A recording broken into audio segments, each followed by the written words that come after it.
This video was sponsored by Rocket Money. This week, Starbase explodes with activity. We've seen loads of work on the orbital launch pad, plus new ships getting built in the high bay, and an old ship making an unexpected move. What's up, Tank Watchers? I'm Jack, here with NSF with this week's Starbase update for you.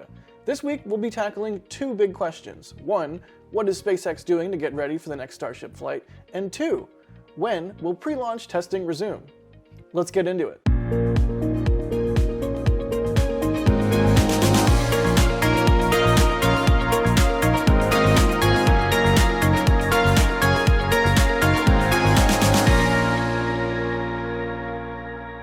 Of course, not everything in Starbase is about the next launch.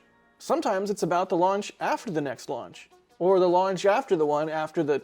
You get the idea. SpaceX is lining up multiple vehicles for flights far into the future, and this week we saw lots of progress on Ship 29. Stacking of Ship 29 began about 3 weeks ago in the high bay, and now it's nearly complete, missing only its aft section. An interesting thing about Ship 29 is that for stacking of this vehicle, SpaceX has used the new lifting rig that lifts the ship from its chopstick lifting points, rather than the crane lifting points that are at the tip of the nose cone. However, if you look closely, it actually looks to be using some of the crane lifting points as well. It appears this new test rig needs to be hooked up to a couple of lifting points that are located on the leeward side of the ship. Friendly reminder that leeward is the side without tiles. We saw the teams use this rig about a month ago on Ship 28, and then it was dismantled. Perhaps SpaceX discovered that for lifting ships, the new rig needed a few extra lifting points for stabilization purposes. The machine that builds the machine is constantly being worked on, as always.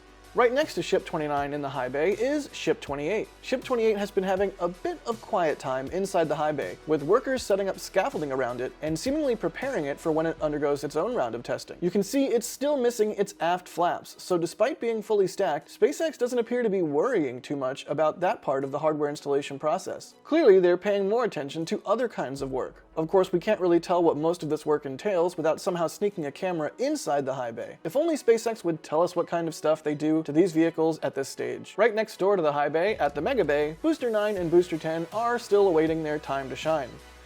Because, you know, they're stainless steel, so they shine, of course. I'm sorry. SpaceX appears to be preparing Booster 9 and Booster 10 for their own respective upcoming test campaigns. Booster 9 engine and shielding installation should be wrapping up if it hasn't been finished already. We could see Booster 9 heading to the launch site as soon as the orbital launch pad is once again ready to withstand the force of Raptor engines firing against it. Also in the Mega Bay is Booster 11, which is a little more shy than its shiny siblings, so it's a little bit harder to see, but as of right now, its methane tank has been fully stacked. Based on this, we can expect Booster 11 to be fully stacked in just a few weeks. Remember how a moment ago I said the machine that builds the machines is constantly being tweaked?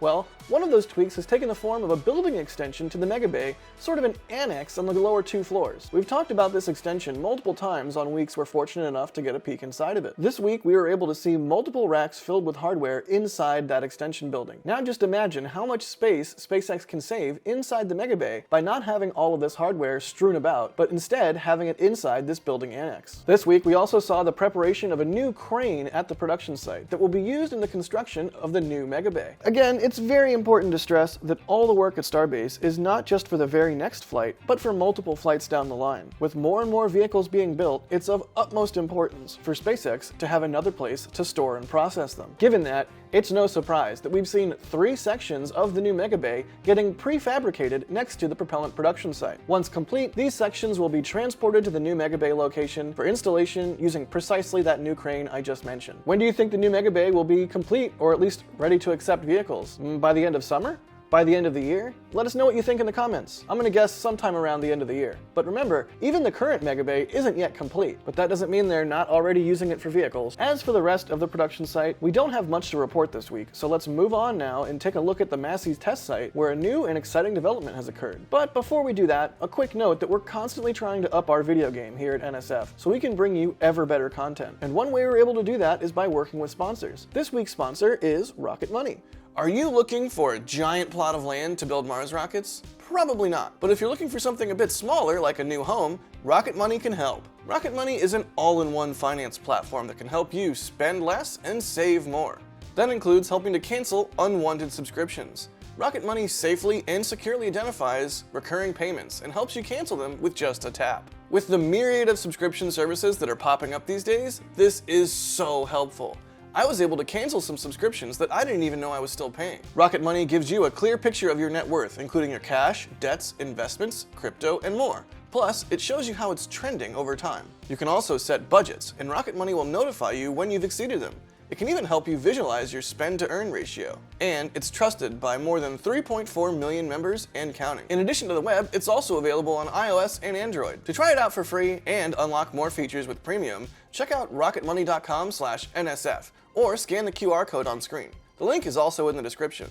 Thank you to Rocket Money for sponsoring this video. All right, now let's move over to Massey's. By now, you probably know that one of the biggest hurdles for SpaceX to jump over for the next Starship flight to happen is the recertification of its flight termination system. SpaceX seems to have tested the B6 test tank at Massey's this week, and here we see the aftermath of what appears to have been a pretty violent test. This result is precisely the one that we would have hoped for. After all, the main issue with the FTS system on Starship during its first flight was that it didn't efficiently terminate the flight.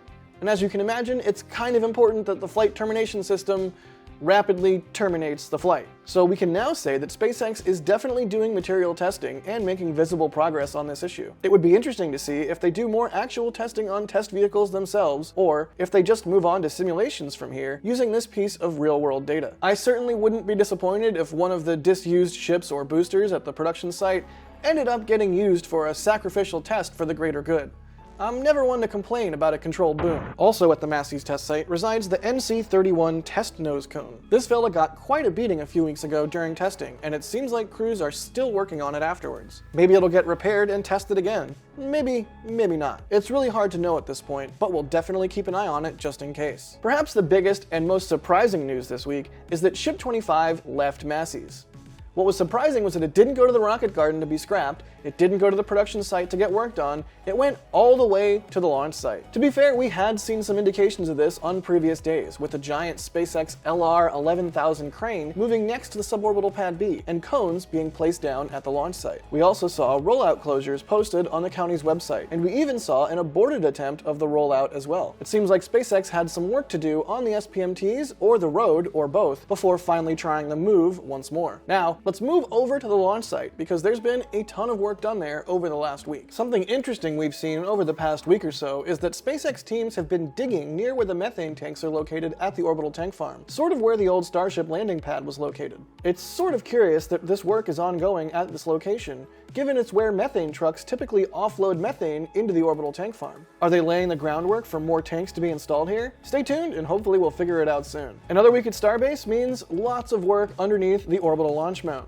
to prepare the foundation for the installation of the new deluge system and water-cooled steel plates. This involves drilling deep into the ground, lowering super long rebar cages into the drilled hole, and then filling the hole up with concrete. You can even see workers building these rebar cages, and then lowering them down to form the foundation. A really good way to get a sense of scale here is from our long-range cameras that are a few miles away, and you can see that these rebar cages are long, like really long, probably around 100 feet long. As the days pass, all of this foundation work evolves over different locations in and around the ground immediately under the orbital launch mount. It's pretty cool to watch the different lifts and cranes slowly putting everything down and preparing the site. In fact, I bet if you go tune into Starbase Live right now, there's some of this activity underway. So why is all of this foundation work so important?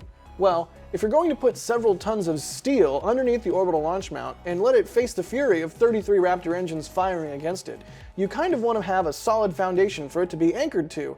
Otherwise, on Starship's second flight, instead of flying concrete and sand, we might end up seeing flying steel. To prove this new system works before it is installed at Starbase, SpaceX has been testing it at McGregor. In fact, SpaceX showed off one of these tests this week on Twitter. You can see here how the piece of steel is shooting water out in all directions.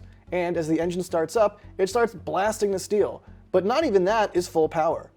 After a couple of seconds, it seems to throttle up, simulating the liftoff throttle up that Starship does on takeoff. However, unlike on launch day, the Raptor keeps blasting it for several seconds, instead of what would happen in real life, which is that the rocket would lift up and fly further and further away. So, SpaceX seems to be going above and beyond to test this new system, blasting it for far longer than needed. Yesterday, we released a marvelously in-depth video narrated by Das, going through all of the things that went wrong on Starship's first flight.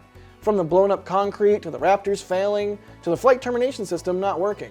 He goes over everything in thorough detail, and it's a really good watch. Definitely check it out if you haven't already. This week also saw the removal of cryogenic pipes leading to the orbital launch mount. These cryogenic pipes need to be removed in order to facilitate the installation of the pipes that will channel the water from the deluge tanks into the steel plate that's going to be installed underneath the launch mount. Over at the back side of the launch mount, we saw SpaceX teams move a series of long, thin, black tanks that were delivered a few months ago. These tanks are being stacked right next to the big white deluge tanks. The new black tanks are likely going to be used for pressurization of the water as it's pushed out to the plates underneath the orbital launch mount. After all, in order to push all of that water, SpaceX will need lots and lots of pressure to send it out in what Elon called an upside-down shower head. Next up, over at the suborbital side of the launch site, we've seen a large amount of concrete work done on the berm between it and the suborbital tank farm over the last few months. This has presumably been done to harden the berm and protect it and the suborbital tank farm from Raptor static fires on ships. Well, this week,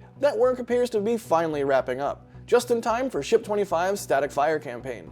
That's right, I said Ship 25's static fire campaign. And we know it is going to be a static fire campaign because SpaceX themselves confirmed it. Right after rolling to the launch site, SpaceX tweeted Ship 25 has rolled out in order to perform a 6-engine static fire test. This begs the question though, is Ship 25 actually going to fly, or is this just some testing that's being done in the interim before they test the actual next ship to fly?